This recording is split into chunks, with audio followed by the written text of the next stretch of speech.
know if you guys saw in the last short, but I have a car cover that was on this car, and it is destroying my paint. So there's going to be a review on that one soon. I'll tell you guys who it is. I kind of said it on that one, but if you guys missed it, official review is coming up for it. Not okay, not okay. But today we're going to be taking the Evo 8 out to run some errands.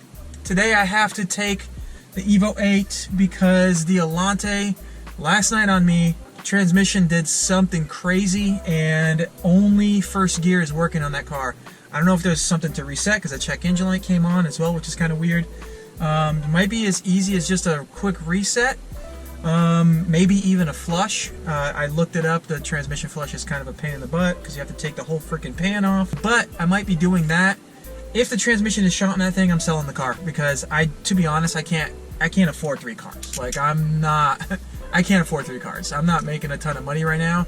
So yeah, unfortunately it's going to be the one that has to go. But yeah, for the time being, I'm going to have to daily drive the Evo 8. Anyways, so today, hopefully by the end of this video, there will be an Evo 10 that is up and running with a brand new timing chain. The parts came in, and right now we got to go run some errands and grab some oil. The battery's dead. I'm going to have to buy a battery today too. I might as well do that. I forgot that the battery was dead. I need this car to run errands. And holy cow, I don't have a car. Yep, I'm going to have to go buy a battery. So I'm going to jump this thing and we're going to head straight to Walmart and just buy a freaking battery. I forgot about that. Oh my god. I had to wait about 20 minutes because the theft thing on the Cadillac kept popping up and you have to wait 3 minutes, popping up, wait 3 minutes. If that car detects that somebody broke in without properly using the key, it won't let you start it. But when it does it for a while and it drives me nuts, man. But I got the car started finally, and today we're going to be running errands to pick up some stuff for the Evo 10. Hopefully by the end of the video, the Evo 10 will be up and running. I just need to grab oil, but I also need to grab a couple of little odds and ends and stuff like that. And then the battery for this thing, of course, because the battery's almost 5 years old, so, and it's the value one from Walmart, so I might as well grab another one for like 70 bucks and call it a day. Come on, guy, move.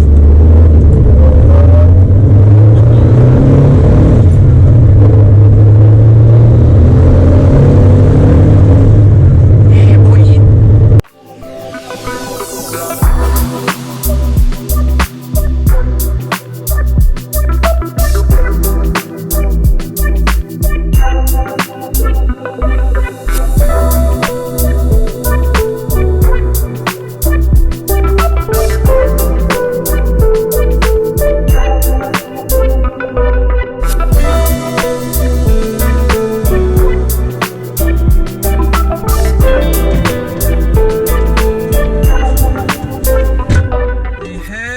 Intonation screws that I need for my guitar. You probably don't know what that is. If you do, then you know that's very important to get a guitar properly tuned. Love that. Ace Hardware, nice job. Got a battery, of course, because it starts. Got some seltzers, got some lasagna, got some oil, got some coffee creamer. I am all set. Let's go home and fix this stupid car. Not this one, the other one.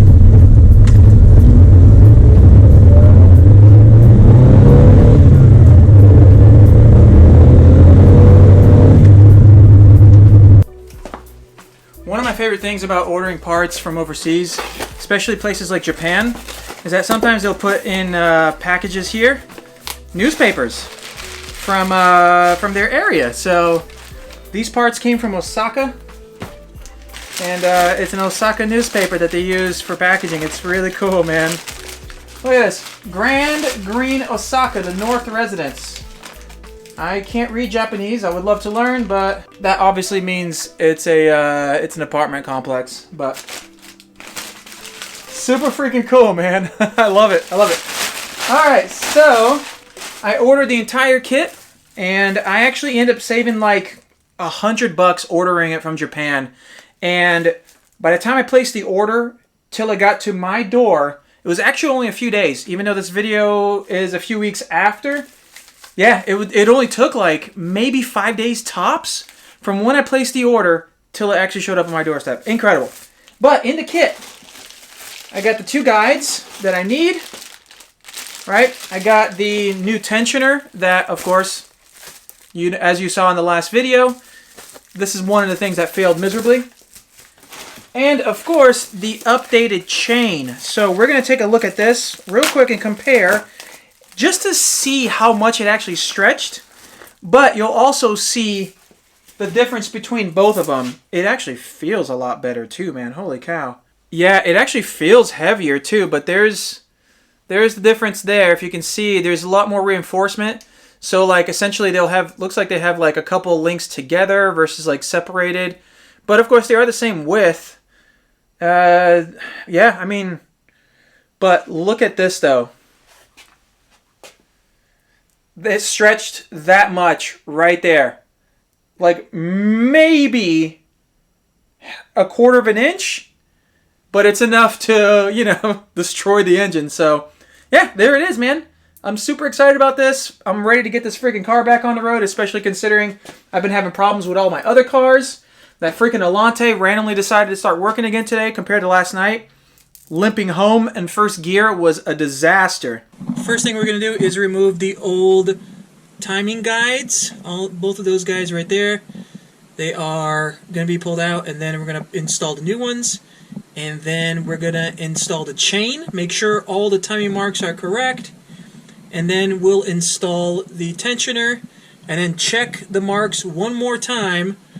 And then pull the pin on the thing. And then spin the whole freaking crank. And hope that we are in business.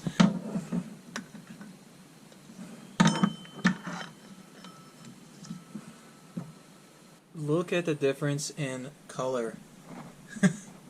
I mean, it's got 70,000 miles or so on these, so that makes sense. But yeah, I mean, it completely changed color. They're still intact though, which is nice, but I know oil and plastic don't mix well, so I don't know why they would use it, because this is definitely something that will probably have to be changed again in the future. I mean, I'm no expert, but I feel like, you know, another 100Ks, this is going to have to be replaced for sure. But, okay.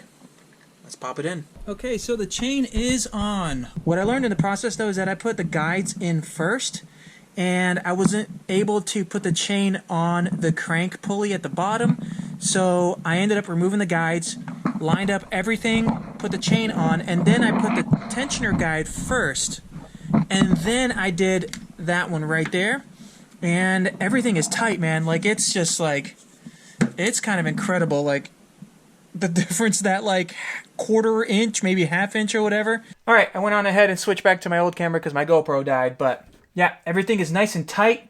All the marks line up. I think I'm gonna go ahead and pull the pin on the tensioner, and then I'm gonna rotate the crank several times and hope that everything stays nice and lined up. This is the part that always makes me nervous every time I've done timing belts and chain, and this is my first chain, but timing belts, this is the part that makes me nervous, but I'd rather do this now then find out later when I crank it up and I freaking blow valves or whatever the heck. So let's go ahead and knock that out and and hope everything lines up properly.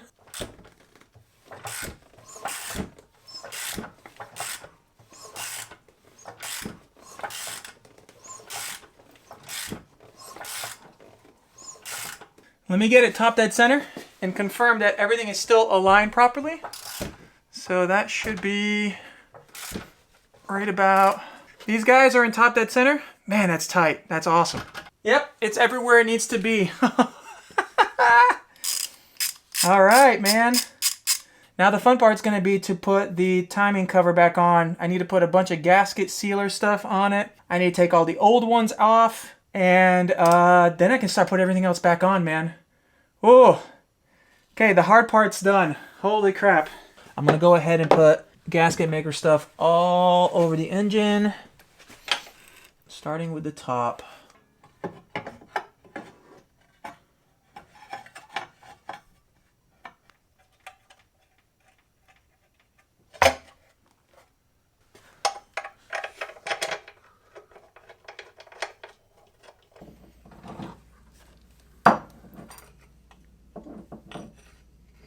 Alright, so I am about 9 hours into this project already, and it's taken me that long to get to this point. So I've installed just about everything, all of the pulleys, all that stuff, the belt's actually back on as well. And there's a few things that you have to put back in order. Otherwise, you'll be taking stuff off to put other things back on. So, like, for example, you have to mount the engine mount to the block before you put this pulley back on because there's a bolt behind it and you're going to have a really bad time trying to put the bolt back there. It's actually impossible. So you have to put that on before you put that one on. But all the other ones actually kind of go back in place too. But don't forget that from the last video, the 3 bolts that hold the pulley on the water pump, you don't tighten them because you can't. You have to put the belt back on and then you tighten out the 3 bolts back there. So another thing that I don't think I mentioned yet either is that in order for this timing chain to work properly, to be installed properly, you have to have had top dead center. There's no way around it. If you miss that part of it, you're just not gonna be you're gonna be out of luck because it's gonna be a lot harder for you to get all the teeth to line up properly. So what I'm getting at is when I had it on top dead center and everything lined up properly and the crank was in the right position, all that, when I took the chain out and put the new chain back on, it moved ever so slightly. It wasn't a lot, but it was enough to where I put the chain on, it wouldn't line up with one of the teeth on the other side. It wouldn't line up with another tooth, it would just sit on top of it. And all you have to do is take a socket wrench to whichever cam that you have and turn it just a little bit until the chain falls onto the tooth. That's all you have to do. You don't have to go any further than that because, like I said, if you're already in top dead center and everything is already aligned as close as possible, it only takes a tiny little bit of a turn. You don't need to freaking like manhandle the thing, and then because if you do, you'll probably get a whole half of a turn from the from one of the cams, and then you're screwed. So don't do that. All right, put the chain on and then turn it. Just, oh my God, I can't even tell you how little. It's such a little amount. But when you do that, it'll line up here, and then install the chain in the right spot down there, and then do the tensioner guide, and then do the final actual guide. Bolt it back up, and you're good, man. So it took me a little while to figure that part out, but once I did, everything went on really smoothly. The chain is super freaking, like, it's insanely tight. Like, the difference there, like, it's ridiculous. And at the bottom, of course, it's everything's perfect now. So let's go ahead and put everything back on, fill it up with oil, put the spark plugs back in, and we'll be rocking. I do, however, need to figure out a couple bolts, where they go. I don't know where those go. I also don't know where this one goes. There's a little guy here, and I'm hoping it's just for like a bracket of some sort, but because there's no oil or anything like that on it. So I have no idea where this guy goes, so I need to figure that out like right now. But I'm going to put all that back together, and then hopefully here in the next segment of this video, I'll be getting ready to fire it up. I'm super nervous, guys.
Alright, so I think I figured out where this little bolt goes to.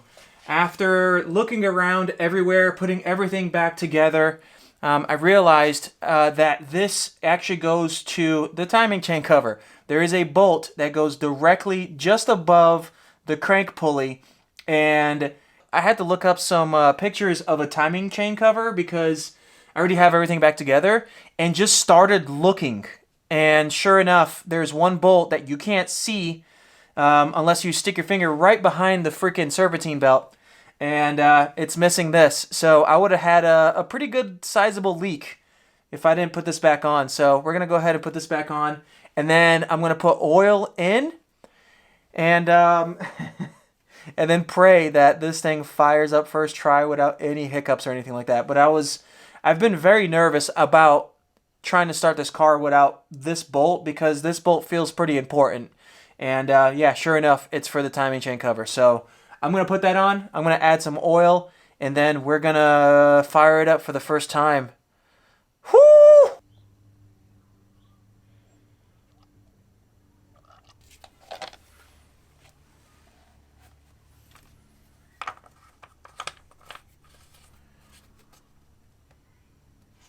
Alright guys, here we go, first start. If everything goes well, I'll show you how to reset the light for the timing chain so that dreaded freaking triangle won't come up anymore. And it requires removing a fuse and whatever. Anyways, that's not the point right now. The point is, let's see if I did everything right. I'm super nervous right now. I'm stalling because yeah. Okay, alright, here we go. Oh my god. Here we go.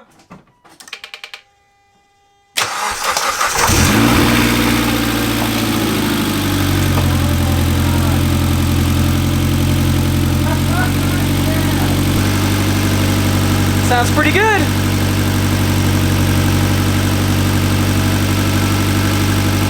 I'm gonna let it warm up for a minute, and then we're gonna reset that light.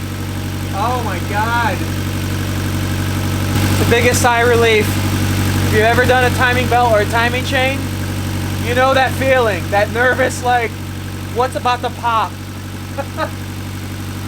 Oh, I'm so excited. I can drive my car again. Alright, so I let the engine warm up for a little bit. Everything sounds really good. Freaking, I'm super happy about it. So now we're going to try to erase that red triangle. And I did a little bit of homework. And I believe, if I'm not mistaken, it's actually this little 7.5 amp fuse right here next to the 15, the second one on the left in the engine bay. So if you grab the little tool, hopefully it's still there, and pull this guy out. By the way, the battery is still connected from what I've gathered.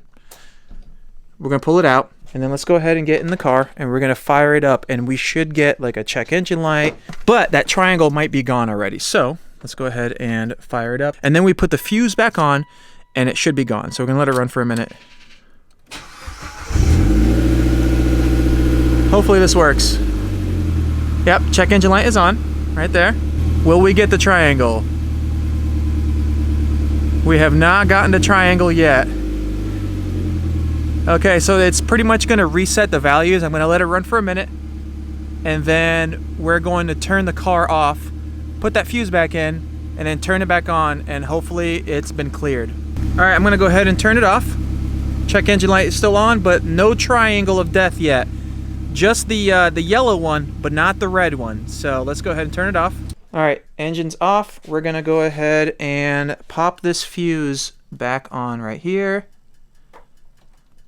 Pop this little guy back in its place. Put the cover back on, because I'm not doing this twice, because so far so good. Alright, let's go ahead and get this car started. And hopefully no check engine light, no freaking triangle.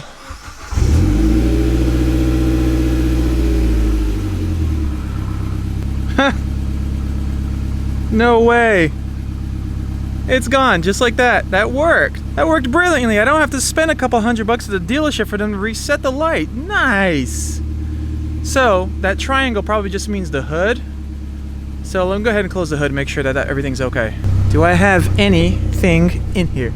Look at that. I have nothing. Yeah, boy. Oh, that's awesome. That's awesome. Guys, I am so excited about this. It's been lurking in the back of my mind. It's been something that's been bothering me for such a long time. You don't even know. Like, this car's been sitting for like 1.5 years because of that. I've just been so nervous, and you know, life getting in the way, finances getting in the way, and it's running. I don't have the light anymore. I'm super excited, man. Like I love this car. You know, every time I get into it and there's a problem that happens, it makes me want to sell it. But then when I fix it, I freaking love it again. So the next video, I'm going to take it for a drive. That's pretty much everything I can fit into one video without boring you guys. So the next video will be my first drive in it. I can't go for too long of a drive because I have a really, really bad alignment issue going on right now with this car, especially when I lowered it. It's eating through tires, especially on the passenger side, so on the right-hand side if you're in another country. And so I can't go for a super, super long drive in it, but I need to take it for a drive anyways, make sure things are cool. And then we're going to get tires and we're going to get an alignment. That's the very next thing because I can't do much without that happening to this car. Engine, awesome. It's good to go. But the alignment is super important because that will allow me to know if the springs are crap or if I need to get some coilovers or if they're decent enough I can drive them. But I won't know any of that. So tires, alignment, and then we can start doing some fun stuff. I know I showed you the list a few videos back, but I'm super excited, man. It needs to be cleaned. It's disgusting right now, but I'm gonna run some errands and I will probably take this car just because I only have to drive maybe 20 miles right now, and I think I can do it in this without blowing a freaking tire. But I'm so excited. We're gonna go for a drive next video. Make sure you guys are subscribed so you can see it. Yeah, I'll see you guys extremely soon. Peace out.